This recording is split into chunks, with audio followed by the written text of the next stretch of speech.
दोस्तों, क्या आपको पता है श्री कृष्ण के अंतिम संस्कार में उनका कौन सा अंग नहीं जला था? महाभारत सिर्फ कौरव के अंत के लिए नहीं जाना जाता, बल्कि श्री कृष्ण के अंत की भी शुरुआत हुई थी। श्रीमद् भगवत गीता के अनुसार दुर्योधन की मृत्यु से दुखी होकर माता गांधारी ने श्री कृष्ण समेत यदुवंशी कुल का सर्वनाश और उनकी मृत्यु का श्राप दिया था।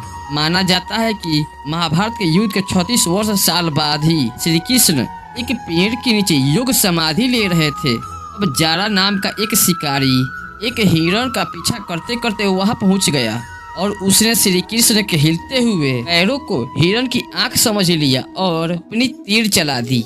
ये सब होने के बाद शिकारी श्री कृष्ण के पास पहुंचा और अपनी भूल के लिए श्री कृष्ण से माफी मांगने लगा। अब श्री कृष्ण ने उसे समझाया कि उनकी मृत्यु निश्चित है और श्री कृष्ण ने कहा कि त्रेता युग में लोग मुझे श्री राम के नाम से जानते थे और राम ने सुग्रीव के बड़े भाई बाली का वध छिप कर किया था।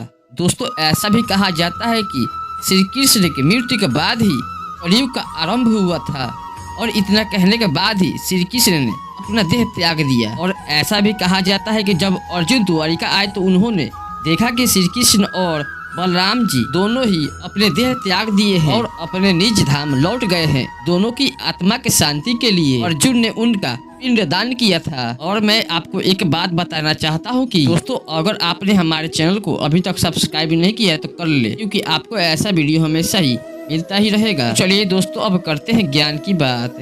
आप लोगों को ये भी पता होगा कि जब माता गांधारी ने महाभारत युग में श्री कृष्ण को श्राप दिया था कि उनका कुल पूरी तरह से नष्ट हो जाएगा, लेकिन आज के जो यदुवंशी है वो अपने आप को श्री कृष्ण और बलराम की पीढ़ी मानते हैं। लेकिन दोस्तों, मैं आपकी जानकारी के लिए बता दूं कि ऐसा बिल्कुल भी नहीं है। यदुवंशियों की उत्पत्ति एक भागा ही इतिहास है। ग्रंथों में बताया गया है कि राजा यदु देव आदि का ज्येष्ठ पुत्र के रूप में वर्णन किया गया है। ऐसा माना जाता है कि राजा पांडु ने आदेश दिया था कि उनकी आने वाली पीढ़ियों को यादव के रूप में जाना जाएगा और उनके वंशज को यादव के रूप में जाना जाएगा। लेकिन आज हम बात करने वाले हैं जब श्री कृष्ण का शरीर जलकर राख हो गया था, लेकिन उनका हृदय नहीं जला और उनका हृदय जीता जागता वैसे ही धड़क रहा था। पांडवों के जाने के बाद पूरी द्वारिका नगरी समुद्र में समा गई थी।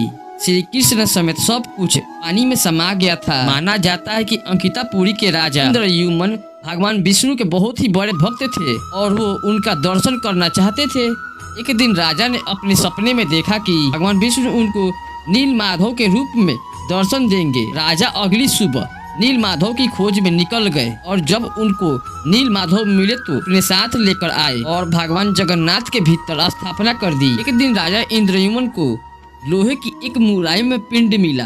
राजा लोहे के पिंड को पानी में तैरता हुआ देखकर आश्चर्यचकित हो गए। इस पिंड को हाथ लगाते ही उन्हें भगवान विष्णु की आवाज सुनाई दी और भगवान विष्णु ने उनसे कहा कि यही मेरा श्री कृष्ण अवतार का हृदय है, जो मुलायम लोहे के रूप में हमेशा धरती पर धड़कता रहेगा। राजा तुरंत उस पिंड को भगवान जगन्नाथ मंदिर में लेकर गए और सावधानी पूर्वक उसे मूर्ति के पास रख दिया। राजा ने उस पिंड को देखने और छूने से सभी को मना कर दिया। ऐसा कहा जाता है कि उस मुलायम लोहे के पिंड के रूप में आज भी मौजूद है श्री कृष्ण का धड़कता हुआ दिल और श्री कृष्ण के दिल को आज तक ना कोई छू पाया है और ना ही देख पाया है।